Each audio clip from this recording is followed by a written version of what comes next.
In today's video, we will discuss about 5 high dividend paying ETF that pays up to 12% dividend yield annually, and these distributions are paid on a monthly basis. So stay tuned. So the number one ETF on the list is called Global X Super Dividend US ETF, also known as DIV. By looking at the investment strategy of DIV, you will notice that DIV basically invests into 50 of the highest dividend paying stocks across the US. The second thing that you will notice in the investment strategy of DIV is that it focuses to have a low beta, which means to have a low volatility as compared to the market. An interesting thing that you have to notice in the case of DIV that it has been paying consistent monthly dividend for over 11 years. That's a quite long time. When you look at the stats of DIV, you will notice that it was formed in March of 2013 and the current size is around $660 million. When you look at the expense ratio, that is around 0.45%. And when we look at the dividend yield, the dividend yield is currently around 6.18%. And one more thing that you will notice, the total stocks in the portfolio are about 50, which are as compared to the investment strategy of this ETF.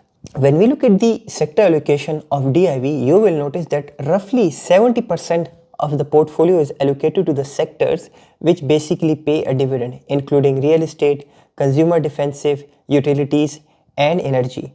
When we look at the top stocks in the ETF, you will notice that most of these names we have never heard because these are the names which are very unfamiliar and these are pretty boring businesses which pay a stable dividend. When we look at the performance of DIV, you will notice on a 5-year basis, the cumulative return has been 162%, which means if you would have invested $10,000 about 5 years ago, today the value would have been $16,000.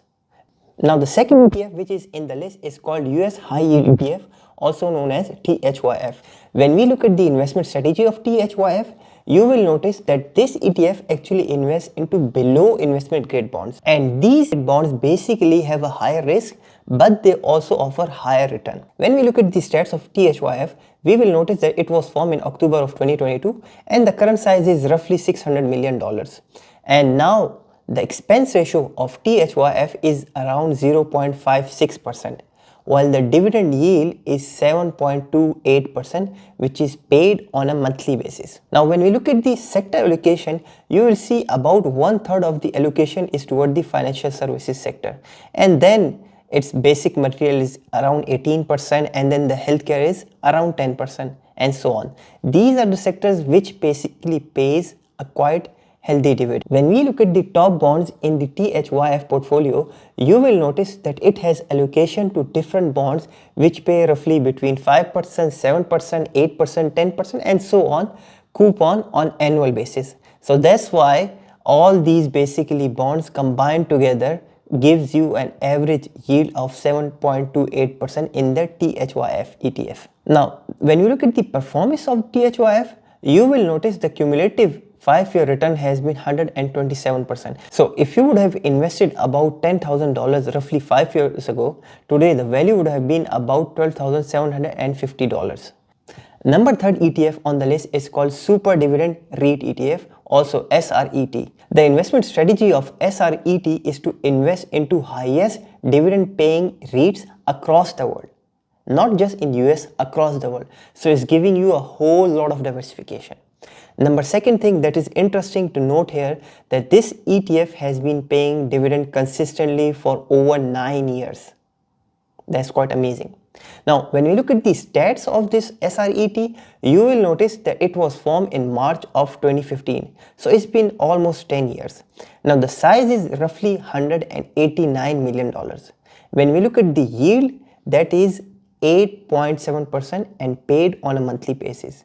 And keep that in mind that this ETF has been paying monthly almost 9 years. When we look at the expense ratio, that is 0.58%. Since the investment strategy of SRET is to invest into real estate investment trusts across the world, so the total allocation is towards the real estate sector. When we look at the top REITs in the SRET, you will notice that there are different names which are quite unfamiliar, like Link Real Estate Investment Trust.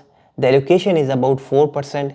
Then there is EPR Properties, allocation is roughly 4%. Then Capital Land Integrated Commercial Trust, 3.7%, London Metric Property again 3.7, WP Carry 3.6%.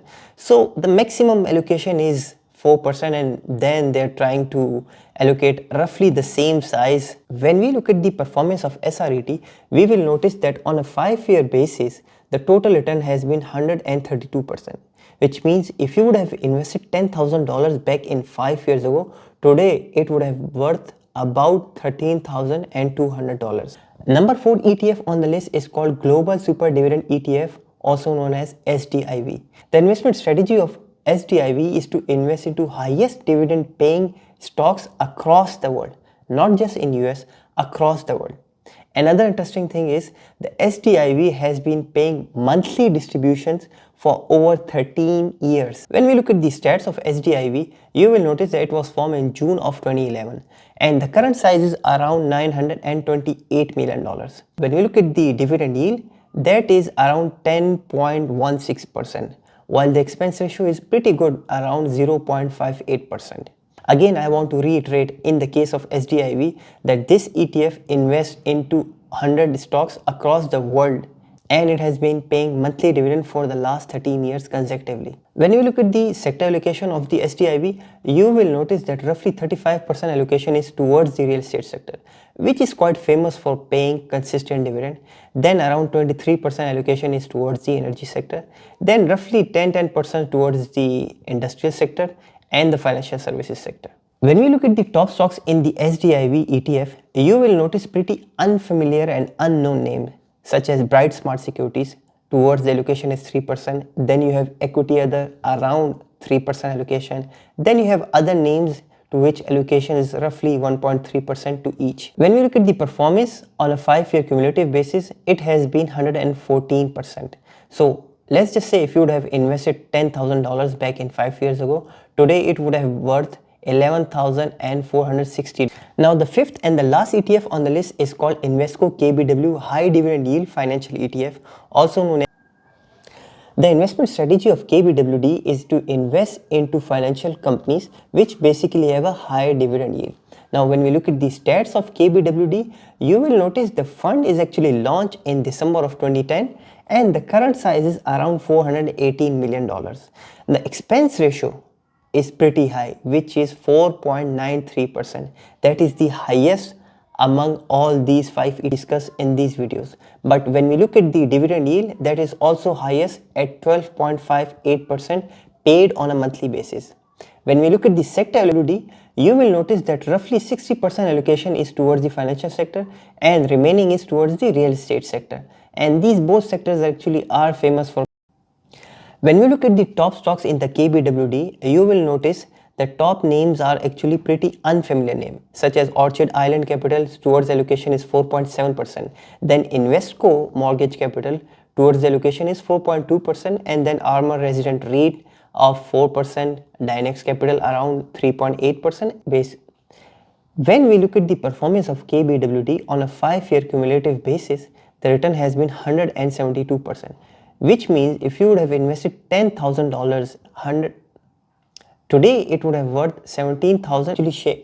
Now here you can see the final comparison of all the 5 ETFs that I basically and here you can see the comparative analysis of all these 5 ETFs.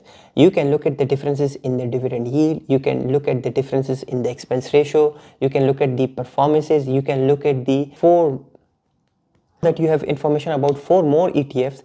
You can look at your investment criteria, your investment goal, and see whether or not these ETF are actually fit in your portfolio. If either of them fit, then you can is to basically equip, and that's exactly what my goal is to basically equip you with the financial information so I can help you to make informed decision about investments. So on this note, bye bye.